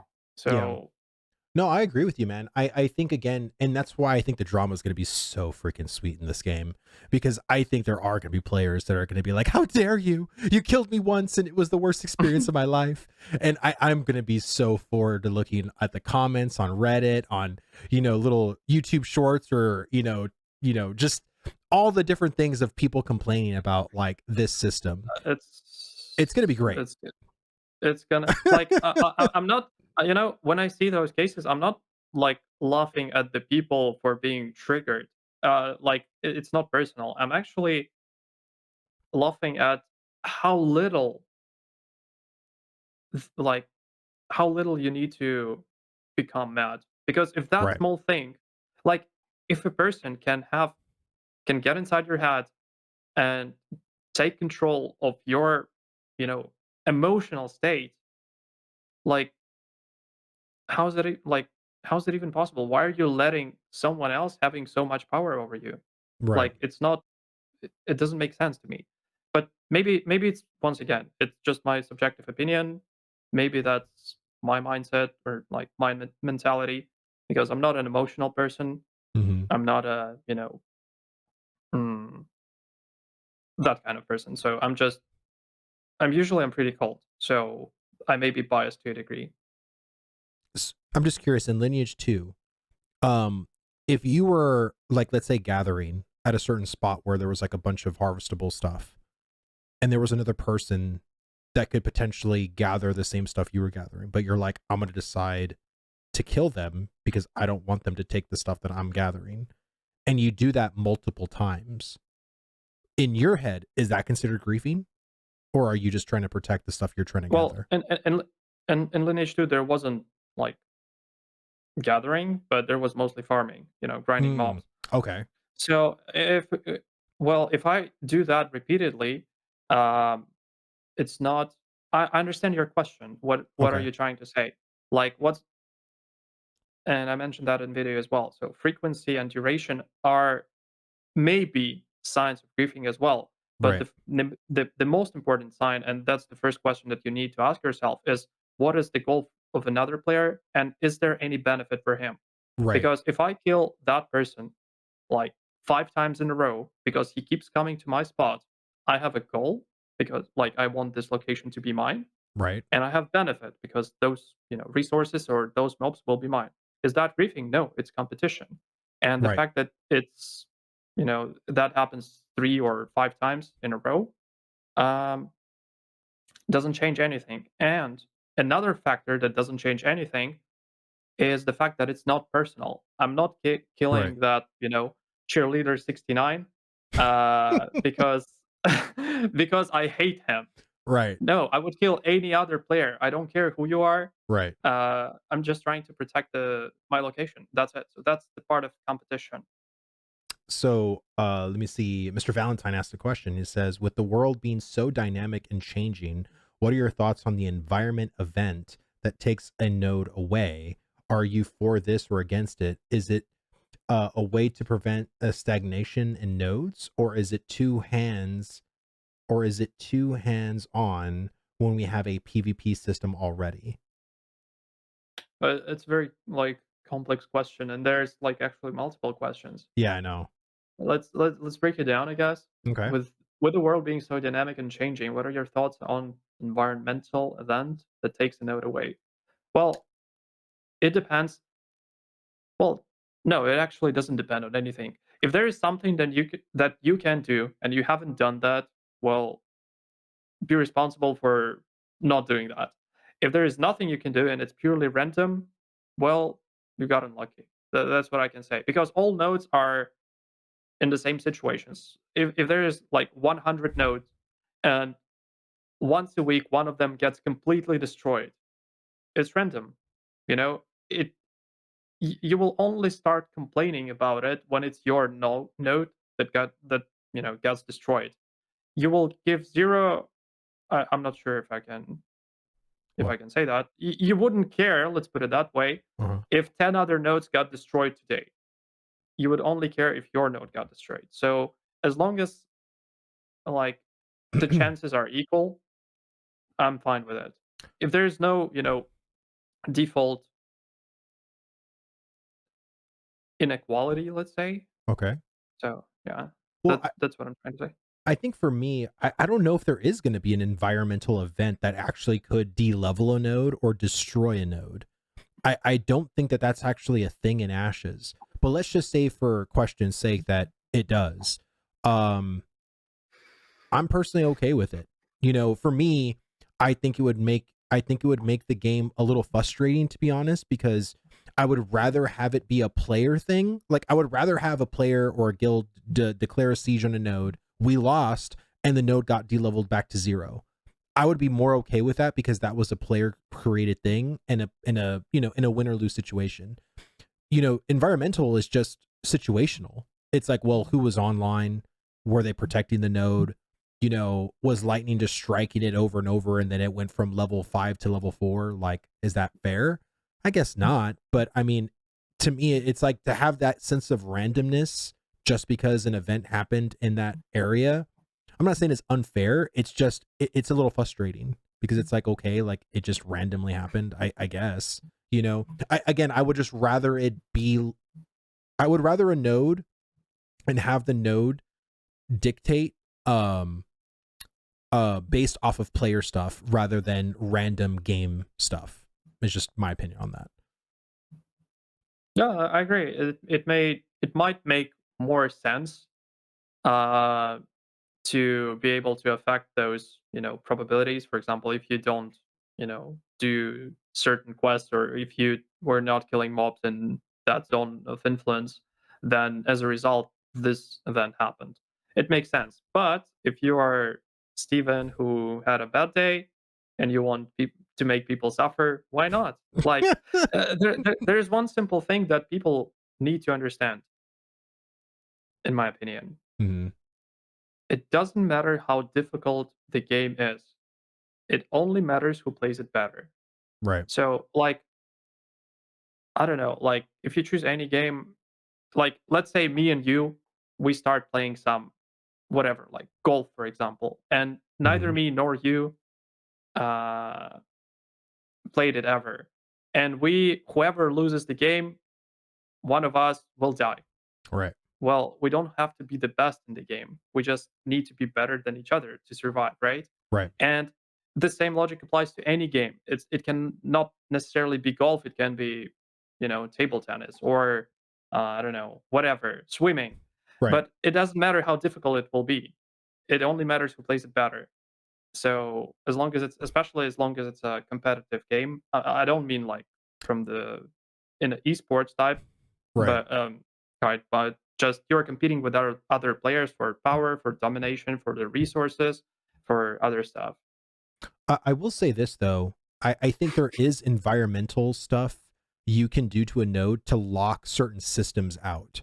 Like as an example, if you're in the Riverlands and you're in the Merilith node, and let's say an environmental event happens where it's like a tornado, Mm, and every NPC that's in Merilith, like you have the processor NPC, the crafting NPC, literally goes inside of a building. Like they go out of their place to go inside a building and they lock the doors, lock the windows. And now mm. Merilith is not going to de-level or anything, but you can't access anything in Merilith because they're all trying to barricade themselves inside the buildings. That would be cool. Like I am all down for an And event actually locking certain things down. What's up? and when you're in the node, you also have to wear the mask, right? Is that the idea? Yeah, that too. I mean, I think again there's could be certain environmental things that would make sense, you know, and again, I'm all for certain systems being down, but I'm not for the node de-leveling due to an event of some kind. I think again, even if it was a dragon that was flying overhead, it would be really freaking cool to see NPCs running around the town hysterically. You know, you have some people barricading yourself. You have, let's say, the processor NPC behind a barrel, like with his hands on his head, and he can't help you. Like all he does when you click on him is he's just shuddering with fear. So he can't help you with the processing. That would be cool because That's again, that sounds like Game of Thrones season yeah, 8, heck but yeah. of a healthy person. Let's put it that way. Yeah, I mean, I think again there's so many cool things. And again, the reason why I love Intrepid is because they're all gamers. Like when I get in Discord, I'm talking to all of the people that have played MMOs. We come up with some amazing ideas for, like, you know, our favorite MMORPG that we're playing. And I feel like that's exactly what Steven and their powwow meetings at Intrepid, that's exactly what they do. They're like, what can we do to this system that is actually fun and that could actually create, like, you know, player intrigue, or, like, you know, just a unique factor, right? Because what MMO has ever done something like that, where there's like a dragon breathing fire right outside the node gates or a castle gates? All of the freaking NPCs in there in any other MMO would just stand there like, it's fine day, you know, everything's cool. But if you had a node where everybody's just running around hysterically, that's, no other MMO does that, you know. So Yeah, that's really interesting, and that's also another cool thing about like Steven and all this uh idea is the fact that they are not limited by anyone and anything. Well, time and money, of course, but right. to a degree. But still, when it comes to imagination, they can do anything. They're not limited by some, you know, data whatever department who will say like, oh, you know, we made a new research. We like the percentage of casual players increased by 3.5%. We need to you know, remove the PvP. No, they can do whatever they want, and that's the beauty of it. Yep. And It's all based on their passion at the end of the day. yep, And that's yep, yep. what Blizzard was known for back in that time. It was just a bunch of gamers that decided to make a game because they were playing EverQuest, and they're like, we can make a game we think that's better than EverQuest. And that's what created World of Warcraft. And again, you look at Steven saying like, oh, I have played Lineage 2 for a long time. I think I can make an MMO better than Lineage 2. That's still off of its core principles. You know, and again, I hope they succeed. Like, we've already been talking for over an hour. So is there anything else you want to talk about before we get off? Any other burning questions or anything that you'd want to talk about? If not, then we'll wrap it up. It's cool. Well, basically, I don't know. There's still people listening. Uh, Oh, what I we're gonna wanted to do an say after is, show. We're gonna do an after show. okay, okay, Yeah, okay. yeah. So Yeah, stick around so if you're still watching. Stick around. We're still yeah, gonna be yeah, here. yeah. So those who are following Ashes of Creation, don't worry about the things that has not happened yet, because the majority of things that you worry about in life never actually happen. So, you know, watch the streams, wait for the alpha. A lot of things that you worry about now will be fixed in alpha 2, betas, etc. And just enjoy it, because at some point, um, at some point in time, the game will be released, and every day that you live brings you one day closer to that moment. So, Well said, dude. yeah. Because I've been taking it one day at a time myself, because I am dying to play a new MMO so bad. Yeah, the problem is there's no way to put yourself for a specific amount of time, you know, in coma to wake up during the release. Yeah, So, true. I mean, I mean, my wife's a nurse that practitioner. I mean, she probably could put me in a medically induced coma, but I don't want to risk it. It's like, I just don't want to risk it. Dude, Flanker, dude, thank you so much for coming on, chatting Ashes. Welcome to the Ashes community, dude, as far as content creation goes. Flanker, where can people find you? people can find me at this point on YouTube. Okay. I guess there will be link in some Yep. description, or There will yeah, definitely be but a it's link in the description. basically, yeah, it's basically Flanker AOC, Gotcha, gotcha. the name tag on YouTube. All right. Well, like I said, there will be a link in the description, guys. So go watch his videos, subscribe. He's an OG Lineage 2 player turned Ashes, so it's definitely going to be great. Guys, like the video if you like the video, subscribe for more 1v1 content, and we will see you guys on the next one. Later, guys. All right. That's it. That's the end of the YouTube How video. was it? Oh, it was good, dude. Nice. I thought it was a great conversation. I don't know if chat loved it, but I sure enjoyed as hell it. did. Yeah, I don't know. I'll make sure to read the comments. Yeah, dude, it's gonna be great. And if there's a comment that I don't like, I will find you, just so you know. Well, so I mean, I don't know, man. I think there's going to be a lot of really cool things, and this is why I'm so excited for Ashes, is because I think people have been so templated with the current MMO design Like seriously, like it's so crazy how people go to like play other games and it feels like you're playing the same MMO with just a different aesthetic, right? True. And I think Ashes is just going to be that game that is literally beautiful graphics. Like, I mean, every time I see the game, it just looks so nice. And people always talk about like, oh, Ashes needs a better art direction, or Ashes needs like a stylized approach, and da da da. Like, Yeah, shut the fuck up. Like, seriously. yeah, You're not gonna be like I'm sorry. Well, I'm not no, it's so funny. I'm It's not good. gonna lie, so I'm not sorry. Yeah, But like, do not you're asking for like too much, because I like that pissed me off at some point, because I saw a person, like, meaning no offense to that person. It's just I'm not talking about that person specifically, but yeah. There's about the been whole many trend. people. Yeah, Yeah. So someone was asking like, um, will NPCs in the nodes have different outfits in when it's like different seasons? And I'm like, what? Like, seriously, if there was a list of things that Ashes, Intrepid has to do, right. sorted by the priority, it's gonna be number 5,700 whatever. If that, Nobody would care about it. This thing will not bring more players to the right, game. right, It will not help them. It will not help to retain them. And right. there is like a million other things that they have to be working on that are far more important, like, combat, um,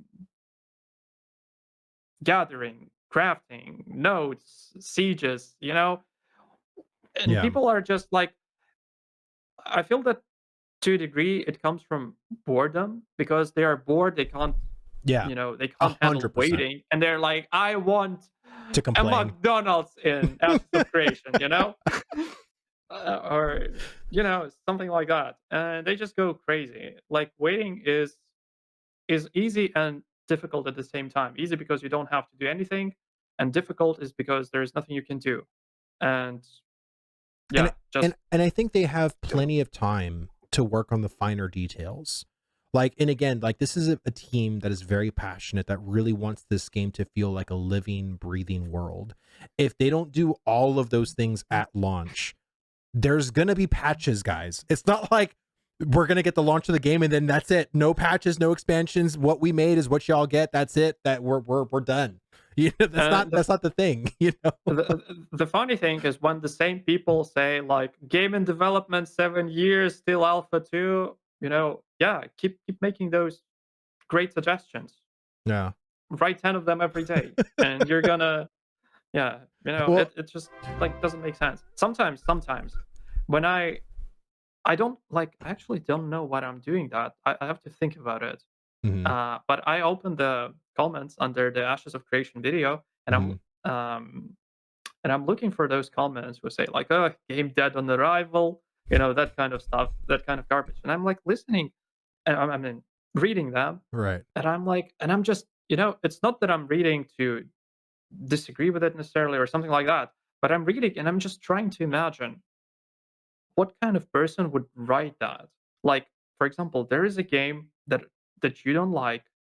Maybe you watched the video, maybe you didn't, but you Right. still dedicate your time to write something like, "Oh, the game is shit," you know? Right. Like, I seriously? For example, I never played WoW, right? And I will never play it because I just don't like it. Like, it's not a game for me, and I totally understand that. right. And I can't imagine myself opening some, video and writing like, "Oh, this game is shit because I don't like it." You know? Right. It's like Like, it doesn't make sense. I've never Uh, played BDO. I've literally I've downloaded and I bought BDO. I bought it for like $6. It was like on sale on Steam at you one point. And I just did it for the character creator because I really wanted to see how in depth this character creator was. And I really love the character creator. And there was a whole video I made way back. It was like a year and a half ago. I made this video basically talking about, how BDO has a market kind of thing. It's like I forget what they call it, but it's like you can submit your creation to the market and then you can literally click on the market for the character creator and go through all of, like, you can like look at Michael Jackson, like porn stars, whatever, right? That, Mm, whatever you want to look like, a person already created it, and you could use that as a template for your player created character. And I thought this is really neat. The fact that, mm. again, think of it like a person could create Steven, in the Ashes of Creation content creator, or in a character creator, and people can use that template of Steven as their character, and I think that's really That's neat. cool, like, and again, Ashes is going to have something like that, because if you look at their character creator, there is like a kind of save template, and then a thing where you can actually send that template to another person, which I think is really interesting. Um, It's but interesting because when I found out like how many questions there are about character creator, I'm like, what? Like, are there actually so many people who care about it? Because dude, personally, I don't yes, really care about it. I don't But I care was about it like, either, but there are a ton of people who yeah, do. yeah, and I'm Ton. like, oh, okay. Every day you learn something new. And you said you never played BDO? No, I don't, it doesn't appeal to me. Like, I literally had tried it for the first couple No. of levels, and I'm like, I just don't like the game. Like, it I think first impressions are very powerful, because again, if this is what the game's going to transform into, I'm okay. This is just not my kind of game. And I think even for New World, when I played New World for the professions, I was like, I like the professions. I can, I have some problems and issues with them, but I was like, this is actually a pretty cool profession system, gathering system, and everything. But the game overall didn't appeal to me to stick it out. You know what I mean? And that's fine. I don't go Absolutely. to New World videos and talk shit about New World, like, oh, New World's dead on arrival, or BDO, like, no one plays BDO. It's like, no, there's definitely people who play New World. There's definitely people who play BDO. I just don't understand the mindset of being that kind of commenter and going onto a space that you don't even want to be in, and then just talk shit about it. It's like, are you literally that bored of your time where you literally are just commenting on people's videos to just be a troll? Like, Yeah, yeah. bro. Yeah. You didn't play BDO, but did you play BDSM? Dude, some of the character creators in that is pretty much BDSM. It's freaking wild, like the Yeah, stuff you can do on yeah. BDO. Because actually, I was surprised that we, spoke about Ashes of Creation today, because I thought you had different, idea in mind when you said like, "Hey, flanker, we're gonna, turn on our webcams and have some fun." You know. Well, there is going to be an after show, but chat's not going to see Yeah, that. So, yeah. We're gonna go from Twitch to like OnlyFans. oh yes, you can go to Vlad Daddy, or onlyfans.com/Vlad Daddy. Yeah, that's my OnlyFans, but that's a whole other stream. So you have to kind of tune in, but you got to pay for that. Sorry, guys. Um, but no, honestly, like, I think the whole template of MMORPGs is just so outdated, and it's just dull. And I am so grateful that Ashes of Creation is actually going with an older design, because of course Lineage 2, Arcage, these are games that were done back in like 2002. I think Arcage came out 2001 or 2002. It was like my freshman year of high school. And then Lineage 2 came out in 2004 or 2005? I can't remember when I can Lineage remember 2. as well It around was that like, time, like yeah, 2004. 2004, 2006, maybe I around think it that. came out literally like when World of Warcraft came out. I think. I Um, believe it was. Yeah, I don't remember. Yeah, so I'm it not was gonna just say. around that time, you know. Yeah, yeah, yeah. And all I'm saying is that I think it's just really good. And this is, again, like, I don't know what Amazon is going to do with the Lord of the Rings MMO that they're going to create, but I'm not sure that I want to know, to be I honest. I don't. Oh my god, dude. And I have, dude. I don't know if Roar's still in chat, but I have a lot of friends who deeply love Middle Earth, that have, Lord of the Rings is such a beloved property. And what they did recently with the Rings of Fire, or the Rings of Power, I think it was called, on Oh, Amazon, no, no. the show that they released, and then of course just what Amazon done to New World, it's like I don't have the faith, just because it's Lord of the Rings, that they're going to do a good job. Like, I just think they're, and I honestly feel like this is another thing too. They're going to force them to use Lumberyard as an engine. And that will be, to me, if I hear, and I'm going to say this right now, if I hear AGS is going to force their devs to use Lumberyard for Lord of the Rings online, or their new MMO, I'm not even going to care about that game at all. Fair enough. Can't blame me for that. I've just heard so many devs talk crap about that system or that engine even now. Like, it's just such a crap engine to use. Like, it's so bad. Like, and that's why they had so many issues with the launch of New World, and like the whole spaghetti code, the auction house breaking over and over and over again, quests, just everything was just terrible because of how badly, as a designer, to use that engine, it's so much of a process comparatively to like Unity and Unreal Engine. Like, Unreal Engine just has a better way to process and a better way to design than Lumberyard does. So That sounds. Oh, yeah, sorry. Yeah. no, That sounds like that sounds like king shaming. Maybe they just like to suffer. I don't know. It's really bad. I don't know. For me personally, like, I just want a different kind of MMO. And I think just so many AAA studios that are afraid to go outside of the WoW box because they know, oh, WoW's successful, let's just do that. And even, I don't know if we didn't even talk about Ghostcrawler's MMO. Ghost. I don't know if you heard about it. It's the code name Ghost right now. It's not the real name of the MMO. But Ghostcrawler was a developer from World of Warcraft who's making his own MMORPG. He was actually the lead game designer for Riot in creating the Riot MMO, but then he left Riot to go start his new studio or his own studio and then make his own MMORPG. I just don't really. Have you? First of all, have you even heard about that MMO? Fortunately or fortunately, no. Oh, okay. I don't know. It's again, I'm not trying to talk crap about it because it's still very early in development, but their concept didn't sell me. Like, I haven't been sold on the concept of Ghost because it's very instance based. You're going to have a red shard and a blue shard.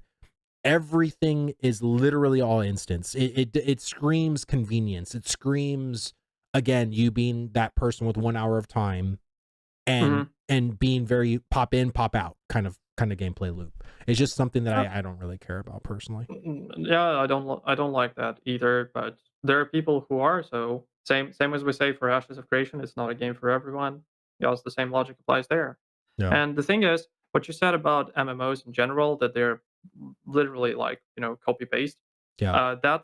That's the reason why I never watch some Marvel or DC movies, like basically the superhero stuff, because Right. they're all always like, and a lot of people will start screaming at me now and threatening me for saying that, but they're all literally the same.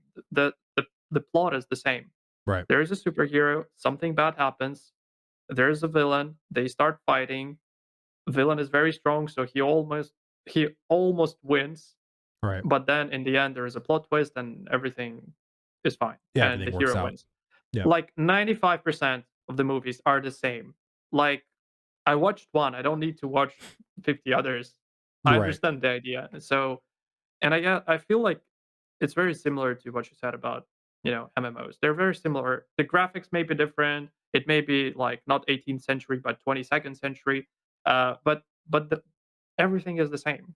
Like, there is a dungeon. There is a little bit PvP, a little bit of some crafting, some go gather Raiding. 10 cockroaches, go craft 10 cockroaches, etc. And that's it.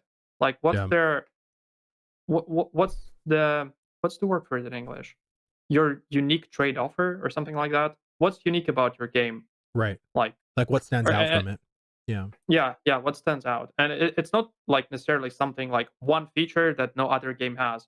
Right. Uh, it has to be just, maybe it is a combination of features that you Yeah. can't find in In a another game, but those like every single one of those features are like exist in other games, but the combination of them doesn't. Oh Uh, yeah. eh, And even just having a naval system in Ashes, like when I tell people that there's gonna be a full blown naval system with like boats, ships, and galleons, and people are like, really? Because what other MMO currently has like you can go and sail the seas? Like, if you're gonna play yeah. Sea of Thieves, that's what that game is, but that game sadly isn't an MMORPG.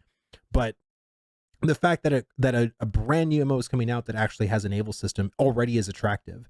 And then when I tell people, oh well, it's also going to have a node system, and they're like, oh, what's that? Like, because a node system isn't really a popular term, and it's very much like an unknown factor of Ashes. Yeah. But when you explain the node system to people, like they're like, wow, that sounds really Yeah. cool, like very interesting. And I've sold a lot of my friends that aren't even RPG players or MMORPG players, like the game based off of just of these two systems, the fact that there's gonna be a naval system and the node system. And then they ask questions about like, well, is it going to have other kind of typical MMO tropes? And I'm like, yeah, it's going to have dungeons, it's going to have world bosses, it's going to have this, it's going to have that. But it's just like you said, it has a unique array of systems that True. current True. MMOs just don't have together. Like you'll have one MMO that has naval but doesn't have these other things, or you have, you know, these other MMOs that have, like, again, just they're very copy pasta at this point. True. Let me see. They key the key with Ashes is the concern about maintaining the world once it gets started.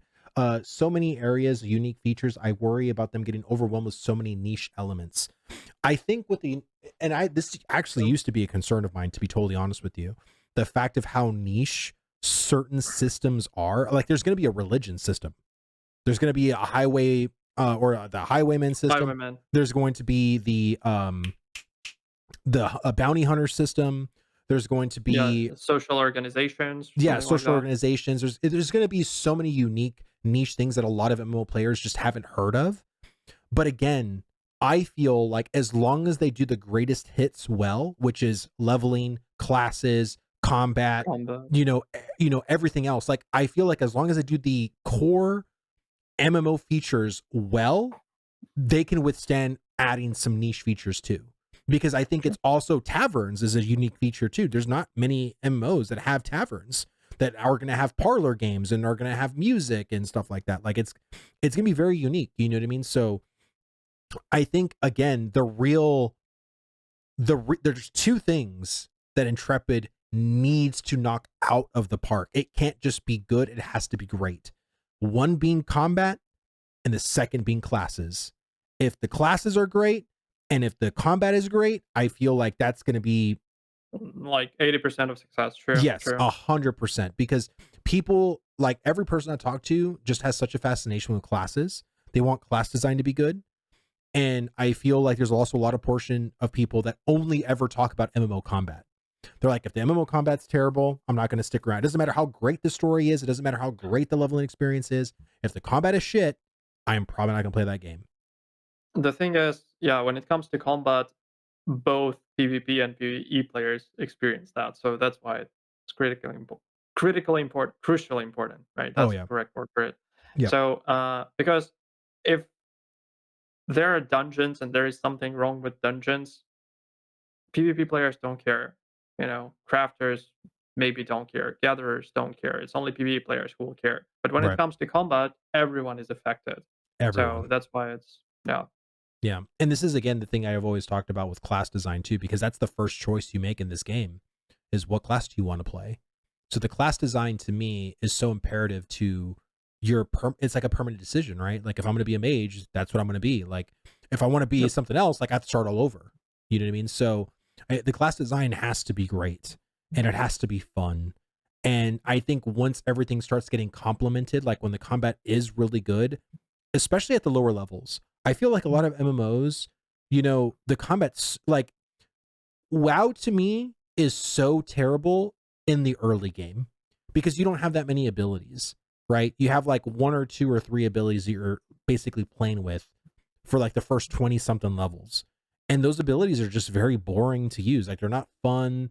Like they don't add any kind of flavor or any kind of like again, you're always looking forward to getting like past a certain threshold so you can actually start experiencing a better combat, a better ability or something like that.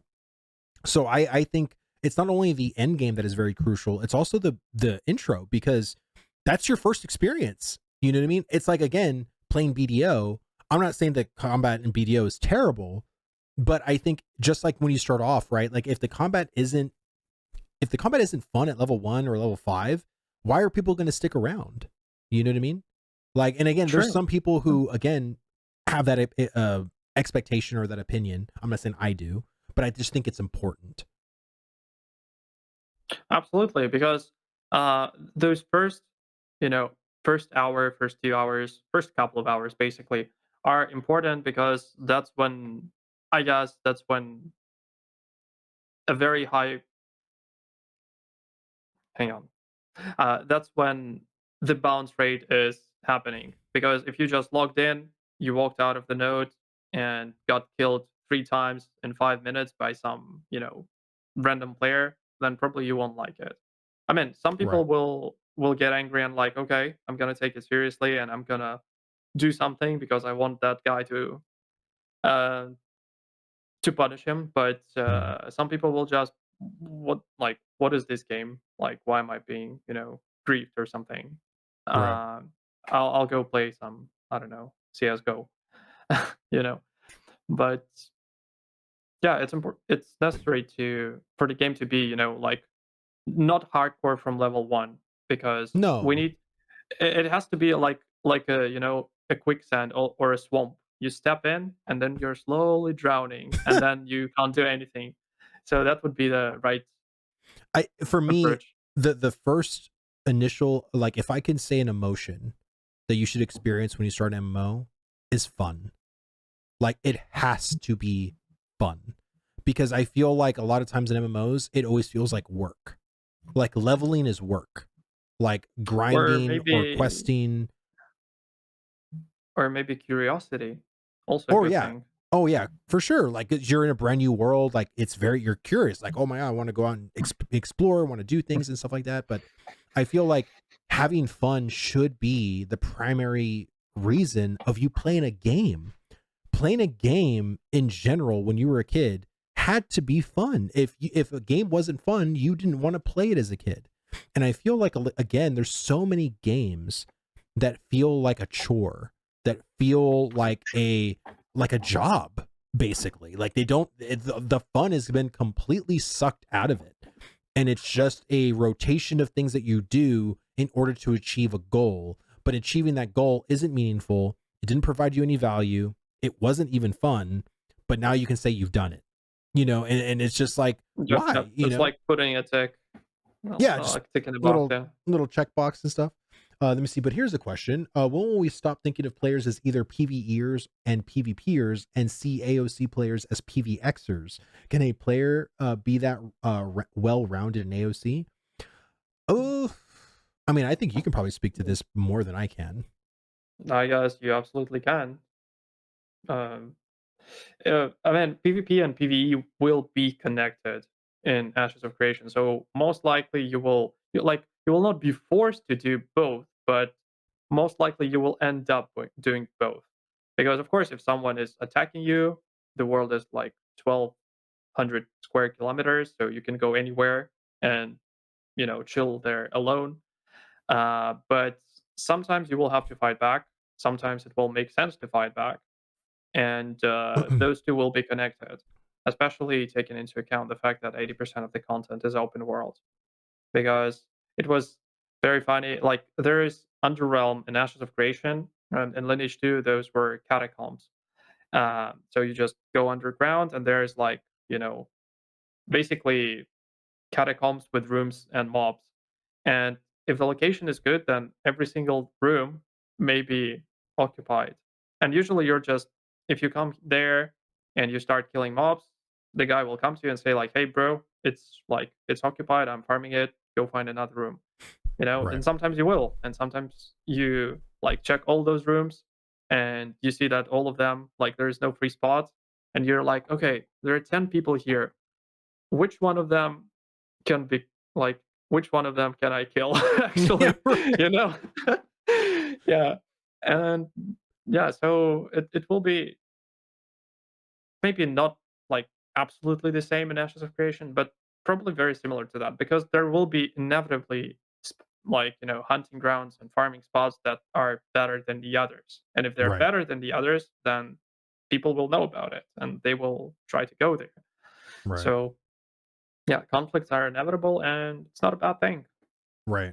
And But even if it's something you don't like, there is always an option. You could go anywhere else. The world is huge. It's not New World. It's not like it's. Is it? Is it actually like the biggest map when it comes to MMOs? It it is or definitely, something very close to that? it either is the biggest or one of the biggest. I mean, again, I haven't heard of an MMO currently being 1,200 squared kilometers with their base land masses, right? Without it Yeah, talking about expansions and stuff like that, right? Like it's quite yeah, crazy how big the world is going to be. But again, this is a game too where it promotes grouping. You know, there's so many sure. MMOs that it's just a single player game at the end of the day. Like you're never incentivized to group up only for dungeons or raids. But questing is a solo endeavor. You know what I mean? And again, I'm not trying to discourage solo gameplay. I think solo play is important. But I think in Ashes, it should be harder to quest by yourself than it is to quest in a group, of course, right? And I think there's going to be unique experiences in you being with other people, because there's also going to be um unique benefits to being in a group, because again, you're not by yourself.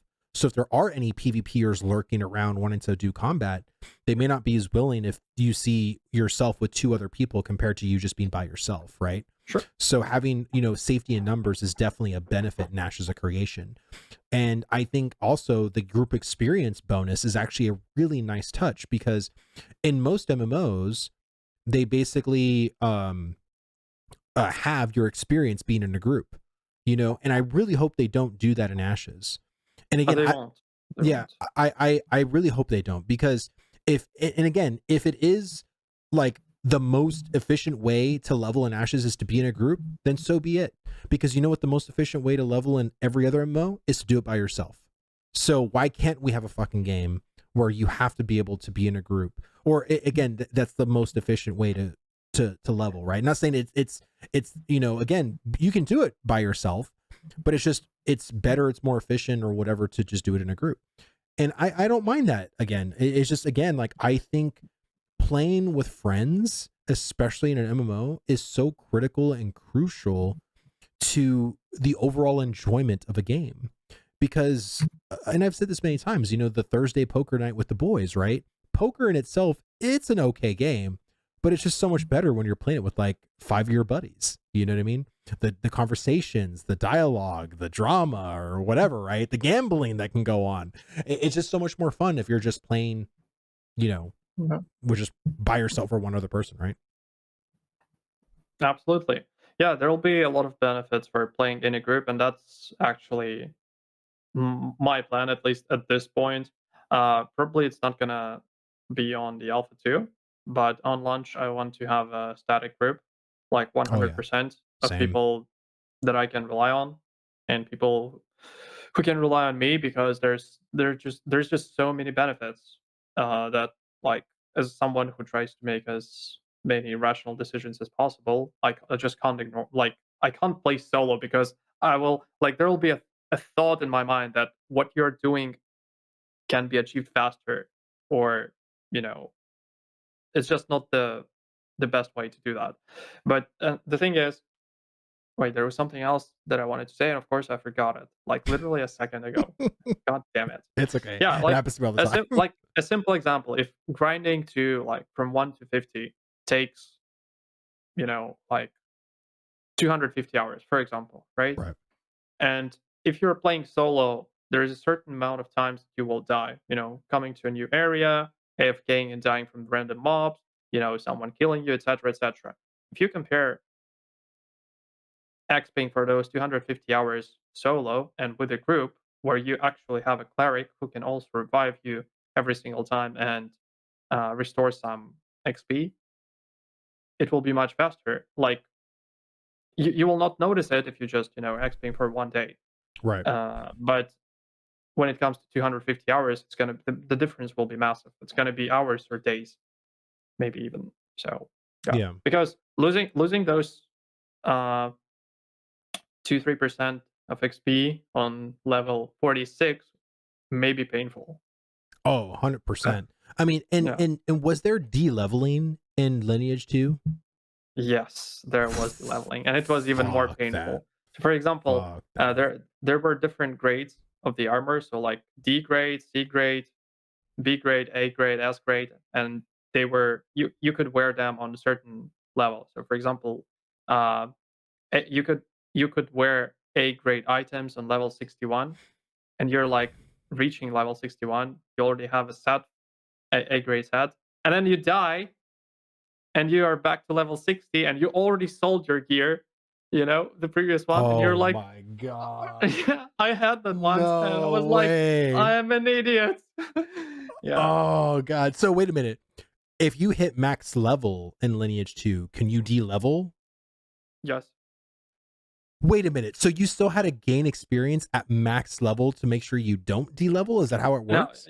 so it depends on the patch, but when I played it, the level cap was 85, and when you reach that level, you keep getting XP till the moment when it's 85, level 85 and 100%.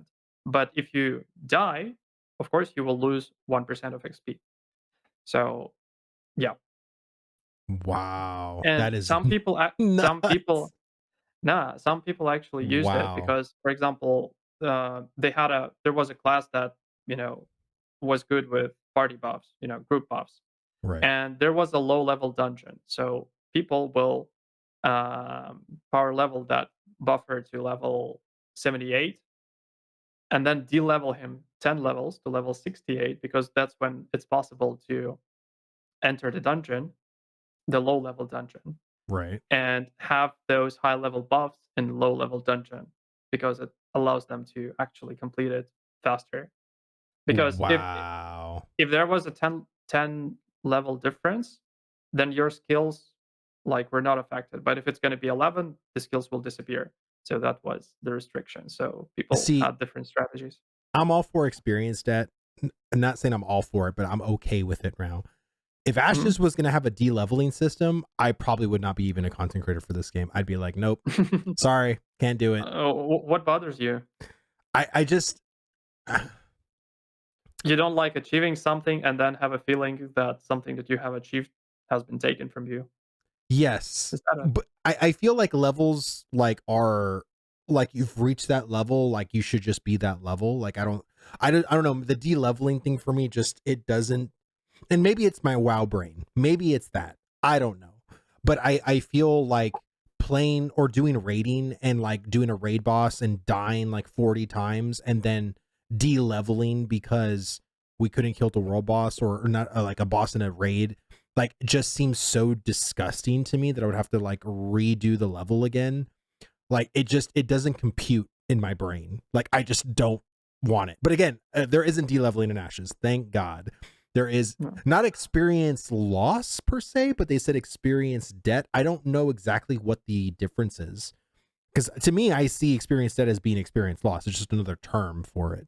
But I don't know. The way Steven describes it is that it's not the same. And I've heard if I go to the wiki, I'm pretty sure I can find when he talks about experience debt. But either way, Yeah, it's not that big of a difference, but yeah, I understand that. But I remember those good old days when early days of Lineage 2, first castle sieges, and there was back then you were still getting death penalty and that XP loss when you died on the battlefield. So even though it was a PvP zone, right? and people were like, and the sieges were once in 2 weeks, so every 14 days.